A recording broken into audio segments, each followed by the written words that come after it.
পীরও খালি না, জঙ্গলও খালি না, পানিও খালি না, মনে রেখে দিন। এগুলো আমার পিতা উপদেশ দিছে আমারে।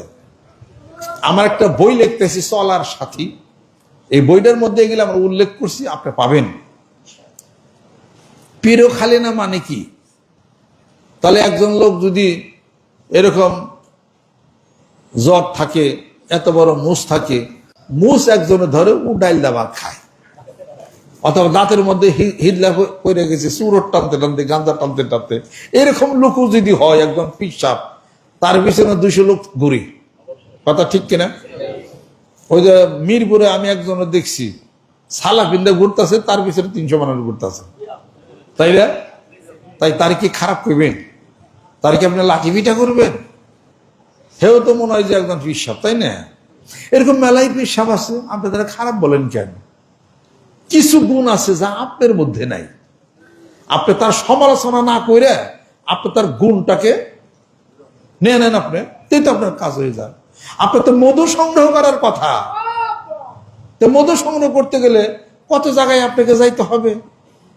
আপনি সংগ্রহ করেন মধু, আপনি হ্যাঁ মুজ বড় রাখছে কিনা, চুল বড় কিনা, সিমটা হাতে কে, আবার সিগারেট খাই কে, কেমন ধরনের ফির, আপনি সমালোচনা কে করতে বলছে?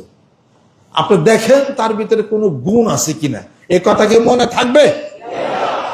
আমি যেমনে সৈনিক বানাবো হেমনে সৈনিক হবেন, এটার নাম পীর মুরিদি। নিজের গতিতে চালার নাম পীর মুরিদি না। সমালোচনা করবেন না, যদি কোনো গুণ থাকে সেটা আপনি সংগ্রহ করবেন। তার কাছে বসার দরকার নাই, তার কাছে মুড়ি দেওয়ার ঠেকা নাই, যেহেতু নামাজ পড়ে না মুড়ি দেবেন কেন? এই কিন্তু তার সমালোচনা করারও কোনো দরকার নাই। কোনো গুণ যদি থাকে নিবেন, তাহলে পীরও খালি না, জঙ্গলও খালি না, পানিও খালি না।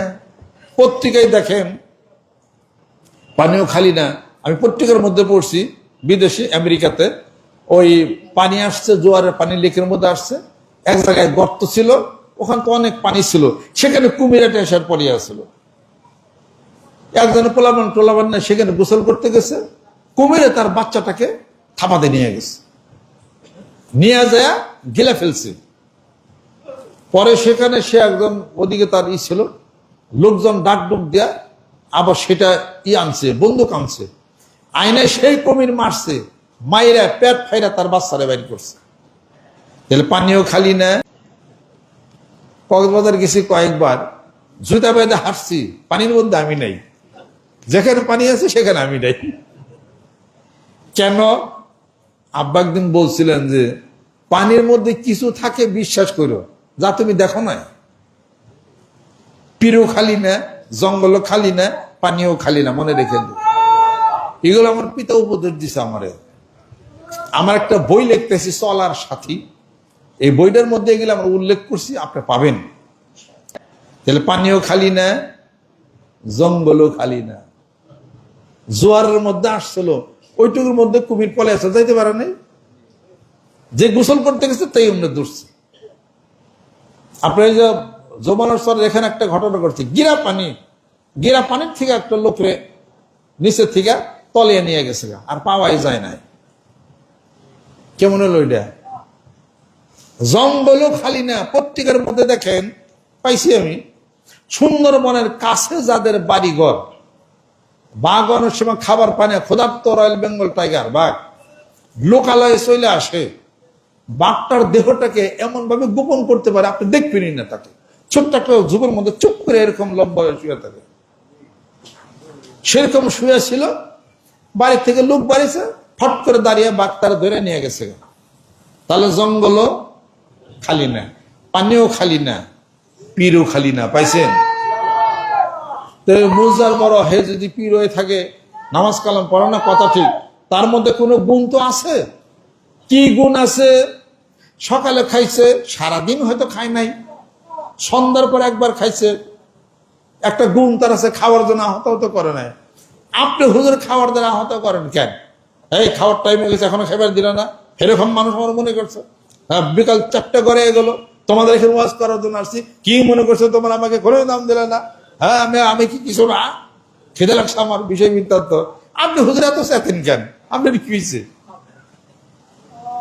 আপনি খালি ফতোয়া দিয়ে পারেন, এরকম উস্তাদ আপনি। এটা শোনেন, তাহলে ওই সালাফিন দিনে ওই পিসাব ও সারাদিন খালি কে না খেলো, ওর কোনো হিসাব নাই, খায় কিছু খাইলো, একটা পাউরুটি খেলো, একটা রুটি খেলো, ওইভাবে ওর চলে যায়।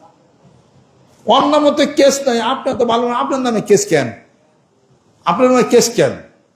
ও চুপচাপ থাকি দেন, ধ্যান খেলে সাধনা করে, কোরআন সুন্নাহর বাইরেও করতে পারে, সেটা জানি না আমি, কিন্তু গুণতি কিছু আছে, তালাশ করলে কিছু গুণ পাওয়া যাবে। কথা ঠিক কিনা?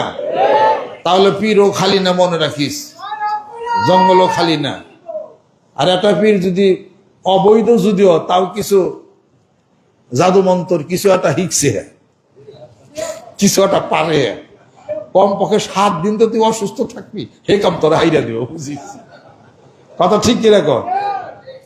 আরে কোরআন শোনার বাইরে, আরে টুটকা জাদু মাদু যা কিছু আছে, এটা কোরআন শোনার বাইরে তুই এটা, ও তো কোরআন শোনার তো জ্ঞানী নেই, তুই মানি নাই, কথা ঠিক আছে কিনা?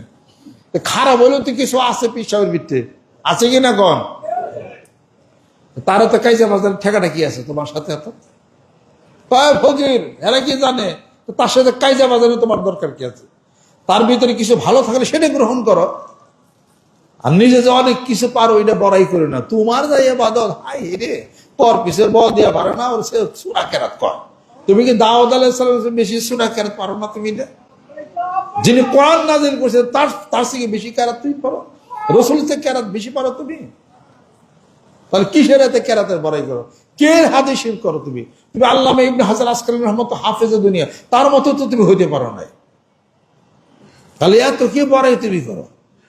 তুমি এত বড়াই করো, তুমি বহ আমার লগে, এই বহ আমার লগে বহ, আমি তো মানুষই না, তুই আমার লগে বই আগে, কতটা ওষুধের নাম কই আর এমন ওষুধের নাম কম, তোর বাপ দাদার 14 গোষ্ঠী তালাশ করে পাবি না। এই চালা ডিকেস ডেমিয়ান অফ দ্য পিল, এই বাড়ি কর দা, তুই তো আমার লগে পারবি না। এত বলো পারো, এত বলো জ্ঞান বুদ্ধি তোমার মেলায় কিছু, তোমার অনেক কিছু, তোমার তুমি বলো আরো অনেক বলে নেতাই নেতা বহ, কত নম্বরের নেতা হয়েছে বহ তুমি? কে রাজনীতি বুঝো তুমি?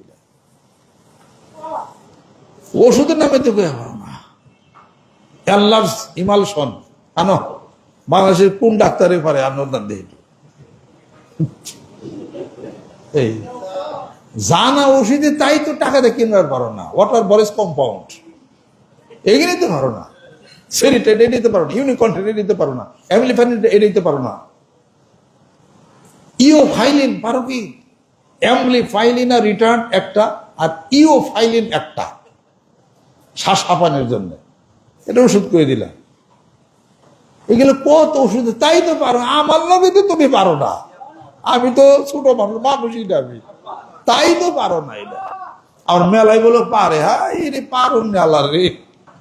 আল্লাহ বলছেন অমাবুতি মিনাল ইলমি ইল্লা কালিলা, এই জ্ঞানের দাবি যারা করো অল্প একটু দিছি, তাইতে অবস্থা।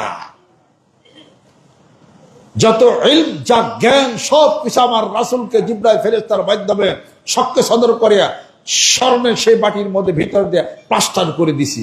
আমার রাসূলের উপরে কেউ যাইতে পারবে না, এটা মনে রাখবে।